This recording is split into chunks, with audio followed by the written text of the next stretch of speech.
Tengo 77 años y hoy voy a decirte la verdad más cruda, dolorosa y, en última instancia, liberadora que aprenderás en la última etapa de tu vida. Si tus hijos no te llaman, deja de mendigar su atención, deja de arrastrarte por un minuto de su tiempo, deja de conformarte con las migajas de su agenda ocupada. Cuando ruegas por amor, matas lo poco que queda de tu dignidad. Y te lo digo porque yo misma fui esa mendiga profesional durante más de una década, hasta que un día decidí que prefería el silencio absoluto a una conversación por lástima. Mi nombre es Rosa.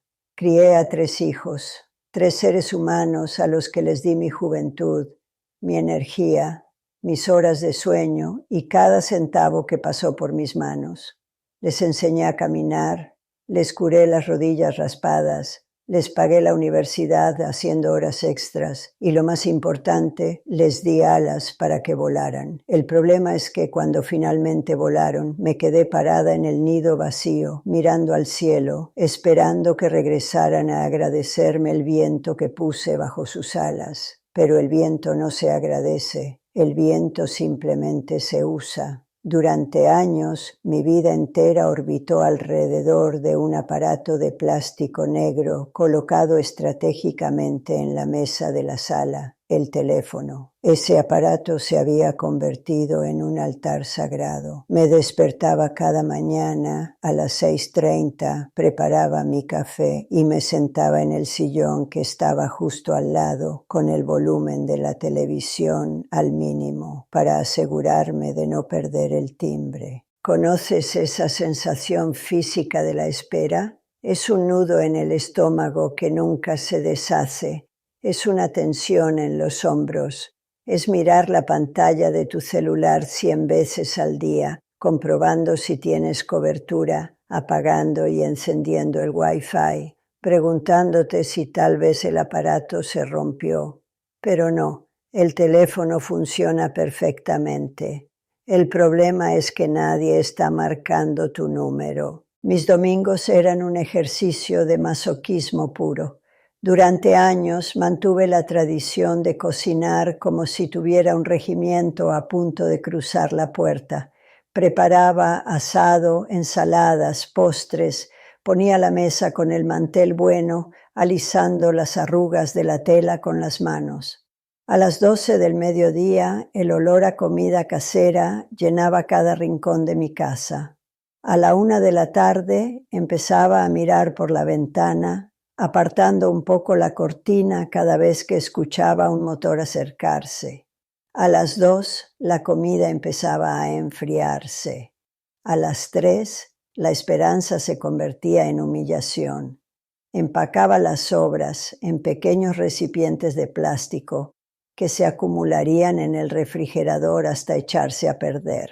Y mientras guardaba la comida intacta, mi mente comenzaba a fabricar excusas. Esa es la trampa de las madres y los padres. Somos los mejores abogados defensores de nuestros hijos ausentes. Están muy ocupados, me decía a mí misma frente al refrigerador abierto, sintiendo el aire frío en la cara. Trabajan mucho, los niños los agotan, el tráfico en la ciudad está terrible, seguro me llaman más tarde. Me mentía. Nos mentimos porque la verdad es demasiado afilada para tragarla sin sangrar. No están demasiado ocupados. Nadie, absolutamente nadie en este mundo, está tan ocupado como para no mandar un mensaje de texto de 10 segundos. La verdad es que simplemente no eres su prioridad, y darte cuenta de eso duele como una estaca en el pecho. Empecé a mendigar. Y la mendicidad emocional es, con diferencia, la más humillante de todas las pobrezas. Les escribía mensajes largos, llenos de emojis coloridos, que tardaba minutos en encontrar con mis dedos torpes, intentando sonar casual y alegre. Hola, hijo, hice tu postre favorito de limón, por si quieres pasar un ratito esta tarde. Te quiero. La respuesta, si es que llegaba antes de que anocheciera, era siempre un telegrama frío, escrito deprisa entre semáforos. Hoy no puedo, mamá. Semana loca en la oficina. Besos. Me convertí en una espía silenciosa en las vidas de mis propios hijos. Aprendí a usar Facebook e Instagram no para ver recetas o noticias, sino para rastrear su existencia. Veía que mi hija Sofía había ido a almorzar con sus amigas el sábado a un restaurante precioso a solo 15 minutos en coche de mi casa, pero no tuvo tiempo de pasar a saludarme o invitarme a un café. Veía las fotos de las vacaciones de mi hijo mayor, enterándome de sus alegrías, de los primeros pasos de mi nieta. A través de una pantalla de cristal frío. Me enteraba de su vida como cualquier otro desconocido en Internet, desplazando el dedo por la pantalla en mi sala oscura, en lugar de enterarme por el calor de su propia voz. La espera me estaba consumiendo. Pasaba mis días conjugando verbos en condicional. ¿Y si me llaman hoy? ¿Y si vienen el fin de semana? Mi felicidad entera, mi estado de ánimo de toda la semana, dependía de una pantalla que no se iluminaba. Había entregado el control remoto de mi paz mental a 3 personas adultas que ni siquiera sabían que lo tenían en el bolsillo y que honestamente tampoco les importaba tenerlo. El momento exacto en que mi burbuja de excusas protectoras estalló en 1000 pedazos fue el día de mi cumpleaños número 75. No era un cumpleaños cualquiera, era una fecha redonda, pesada, de esas que supuestamente obligan a la familia a reunirse por pura inercia moral. Yo no pedí una gran fiesta. Solo pedí, con semanas de anticipación y mucho tacto, que nos reuniéramos a tomar un café en casa a las 4 de la tarde. Esa mañana me puse mi mejor vestido de flores. Fui a la peluquería del barrio a que me peinaran. Compré un pastel de 3 leches en la pastelería buena del centro, el favorito de todos, y coloqué las velas de los números 7 y 5 en el centro, listas para ser encendidas. A las 4 en punto el timbre sonó. Era mi hijo Carlos, pero llegó solo. Entró en la casa con el teléfono celular pegado a la oreja izquierda, resolviendo un problema de su oficina con voz tensa. Me dio un abrazo rápido con un solo brazo, un abrazo de puro trámite, mientras le decía a su asistente por el auricular: «Dame 10 minutos y te devuelvo la llamada». «Sí, 10 minutos y lo resolvemos». Se sentó en el borde del sofá, como si la tela lo quemara. Miraba su reloj inteligente, ese mismo reloj carísimo que le regalé la Navidad anterior, haciendo un esfuerzo enorme con mi pensión, cada 60 segundos. Su pierna derecha temblaba con esa ansiedad típica de la gente que siente que está perdiendo el tiempo valioso en un lugar donde no quiere estar. «Feliz cumpleaños, mamá», dijo entregándome una tarjeta genérica en un sobre sin cerrar y una botella de vino que claramente había comprado en la gasolinera de la esquina camino hacia acá. Lo supe de inmediato porque el vidrio todavía tenía pegada la etiqueta naranja brillante del precio con el logo del minimercado. «Gracias, mi amor. Voy a cortar el pastel para que...» «No, mamá. Por favor, no cortes pastel para mí», me interrumpió poniéndose de pie de un salto como si hubiera sonado una alarma de incendios. «De verdad me tengo que ir. Tengo una reunión por Zoom a las 4:30 y el tráfico está imposible de regreso. Solo pasaba a darte un beso rápido para que no dijeras que me olvidé. 15 minutos. Eso fue exactamente lo que duró la visita por mis 75 años de vida. 15 minutos cronometrados y una botella de vino de gasolinera. La puerta se cerró detrás de Carlos con un clic metálico que resonó en toda la casa. Me quedé sola en el centro de la sala, con el sobre de la tarjeta aún en las manos y el ruido del motor de su coche alejándose rápidamente por la calle. Media hora más tarde, mi teléfono celular vibró sobre la mesa de centro. Era un mensaje de texto de mi hija Sofía. Mami, perdón, uno de los niños amaneció con fiebre. No vamos a poder ir hoy. Te amamos, te llamo mañana sin falta. Spoiler de la vida real, no me llamó al día siguiente ni al otro.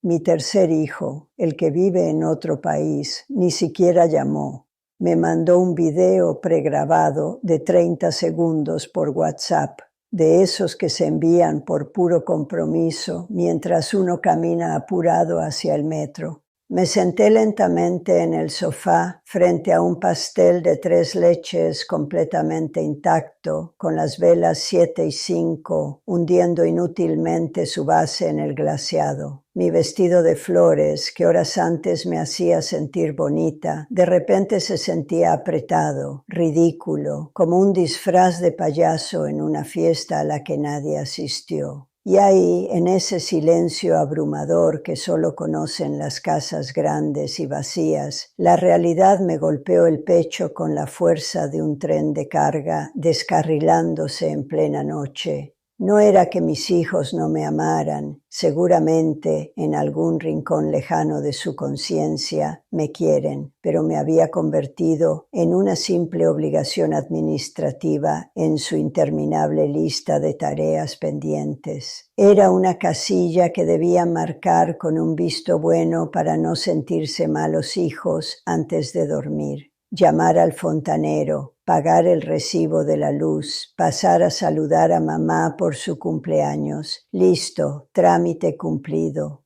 Lloré, Dios sabe que lloré esa tarde hasta que me dolieron los ojos y se me secó la garganta. Lloré por todo el tiempo perdido, lloré por la devoción absoluta y no correspondida, lloré por esa mujer joven que alguna vez fui, la que dejaba de comer su porción para que ellos repitieran plato de estofado, la que cosía sus disfraces de la escuela hasta las 3 de la madrugada pinchándose los dedos con la aguja. Me sentí la madre más fracasada, patética e invisible del mundo entero. Pero después de las lágrimas, cuando el pozo del llanto se agotó por completo, llegó algo diferente, algo más caliente y mucho más poderoso. Llegó la indignación. Un calor subió por mi cuello, y detrás de esa ira repentina asomó una claridad mental afilada como un bisturí, una revelación que me salvó la vida. Miré la botella de vino barato en la mesa, miré mi teléfono, de nuevo silencioso y oscuro, y me dije a mí misma en voz alta, rompiendo el silencio para que las paredes me escucharan de una vez por todas: se acabó, nunca más. Me di cuenta de que la culpa no era solo de ellos. Yo les había enseñado a tratarme exactamente así. Yo les había demostrado durante 15 años que no tenía vida propia, que mi agenda estaba eternamente en blanco, esperando en la sala como un mueble viejo y predecible. Les había enseñado que mi tiempo no valía absolutamente nada frente al suyo, que mi única función en el universo era ser su sala de espera emocional. Y los seres humanos terminan dando por sentado lo que siempre está ahí sin exigir el menor esfuerzo. Cuando ruegas atención constante, te vuelves pesada, eres una carga, y yo era la única que podía romper ese ciclo maldito. Esa misma noche, con el sabor del pastel intacto, aún en la memoria de mis 75 años recién cumplidos, inicié lo que yo llamo el experimento del silencio. Y te advierto ahora mismo, por si planeas hacerlo, fue la desintoxicación más dura y dolorosa de toda mi existencia, mucho peor que intentar dejar un vicio arraigado en los pulmones. El primer paso fue físico, crudo y tremendamente simbólico. Caminé hacia la mesita de la sala donde descansaba el teléfono fijo, ese altar plástico de mi sufrimiento diario. Agarré el cable rizado que se conectaba a la pared, respiré hondo y tiré de él con ambas manos. El plástico hizo un pequeño ruido seco, un clac definitivo que resonó en la habitación. Enrollé el cable alrededor del aparato negro y lo guardé en el cajón más profundo del mueble del comedor, cerrándolo de un golpe.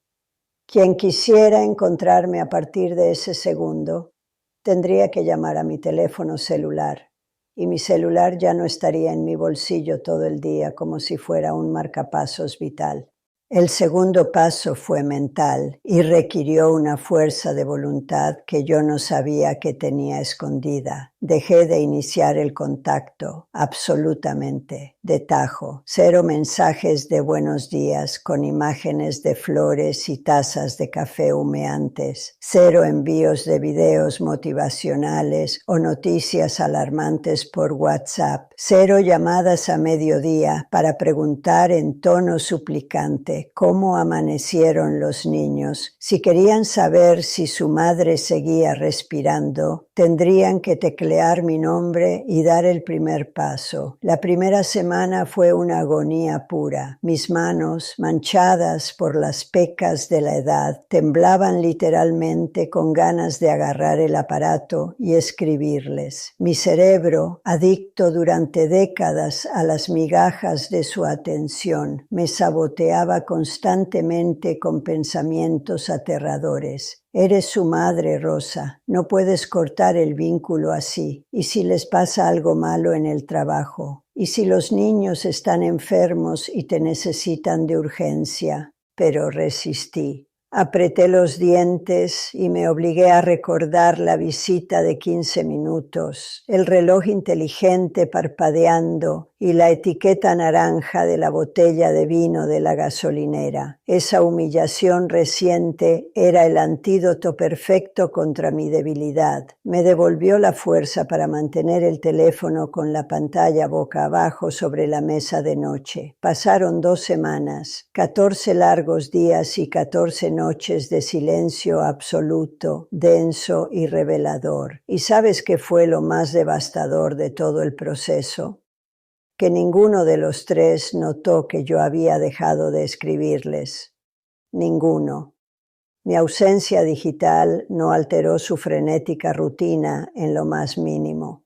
Eso dolió, no te voy a mentir. Dolió como si me hubieran arrancado una capa de piel viva. Fue la confirmación final y brutal de mi absoluta irrelevancia en su cotidianidad. Pero una vez que aceptas que estás en el fondo oscuro del pozo, una vez que el ego maternal se hace pedazos contra el suelo, descubres un secreto maravilloso. El fondo del pozo es un lugar sólido, de piedra firme, y desde ahí el único camino que te queda es tomar impulso hacia arriba. Ya no había más excusas que inventar, ya no había más decepciones que evitar. El nido estaba oficialmente vacío y por primera vez yo estaba libre para salir de él. El domingo de la 3ª semana, el milagro íntimo ocurrió. Me levanté a las 9 de la mañana, una hora impensable para mi antiguo yo. No abrí el congelador para sacar 3 kilos de carne. No preparé la mesa del comedor con el mantel de hilo. Me vestí con unos pantalones cómodos, una blusa de colores vivos que llevaba años guardada para una ocasión especial. Tomé mi bolso y salí por la puerta principal. Fui a un parque hermoso, lleno de árboles centenarios, que estaba a solo 10 manzanas de mi casa y al que no había ido en más de una década, porque siempre estaba haciendo guardia por si alguien llegaba de sorpresa. Me senté en una banca de madera gastada. El sol de la mañana me calentó el rostro. Cerré los ojos y escuché el canto de los pájaros, el murmullo lejano de los niños jugando en los columpios. Y de repente respiré, inhalé profundamente, llenando mis pulmones, y me di cuenta de que el nudo constante en el estómago había desaparecido. El mundo era inmenso, la vida seguía latiendo con fuerza ahí afuera, y yo me la estaba perdiendo por estar encerrada en mi sala vigilando un teléfono. Empecé a reconstruir a Rosa. Recordé que yo era una mujer completa con sueños y gustos antes de ser madre y que tenía todo el derecho de seguir siéndolo ahora. Me inscribí en un taller de cerámica en el centro comunitario del barrio. Al principio me sentí ridícula, a mis 77 años, con un delantal manchado, hundiendo mis manos torpes en el barro frío y húmedo. Pero en la segunda clase, mientras intentaba darle forma a un cuenco espantoso y asimétrico que terminó colapsando sobre la mesa, me eché a reír. Me reí a carcajadas con 3 mujeres de mi edad que acababa de conocer. Mujeres con las manos llenas de arcilla que también tenían historias de hijos ausentes y nidos vacíos, pero que al igual que yo habían decidido tajantemente no morirse en vida. Y entonces, como una ley universal de la física, el ecosistema a mi alrededor cambió porque yo había cambiado de frecuencia. En la 4ª semana de mi experimento del silencio, la pantalla de mi celular se iluminó. Era Sofía. Contesté al 3er tono, sin prisa, saboreando el momento. «Mami, hola», dijo rápido, casi atropellando las palabras. «Oye, me di cuenta de que hace semanas no me mandas tus cadenas de bendiciones por WhatsApp ni me llamas. Tampoco has comentado las fotos de los niños. ¿Estás bien? ¿Te pasó algo malo?» Su voz tenía un inconfundible tono de pánico mal disimulado. Estaba acostumbrada a que yo fuera el faro del puerto, siempre encendido, siempre iluminando, aunque ella nunca mirara hacia la costa. Al ver que el faro de repente se había apagado por completo, se asustó de verdad. «Estoy perfectamente, hija», le respondí con una voz calmada, amable pero firme, desprovista de cualquier reproche tóxico oculto. «He estado muy ocupada últimamente. Empecé unas clases de cerámica que me toman mucho tiempo y estoy saliendo a caminar por las mañanas. ¿Tú cómo estás, mi amor?» Hubo un silencio pesado y desconcertado del otro lado de la línea. El guión de su vida acababa de cambiar y no sabía qué diálogo le tocaba decir. «Ah, qué bueno, mami, me alegra. Pues nosotros bien.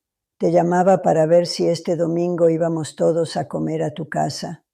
«Este domingo me es imposible, mi amor», la interrumpí, y te juro que sentí una descarga eléctrica, pura adrenalina recorriendo mi espina dorsal al pronunciar esa palabra mágica. «Me voy con unas amigas del taller en autobús a visitar una feria de artesanías en el pueblo de al lado. Nos tomará todo el día, pero disfruten mucho ustedes en su domingo, coman rico. Un beso enorme». Colgué suavemente y sonreí como no lo hacía en años.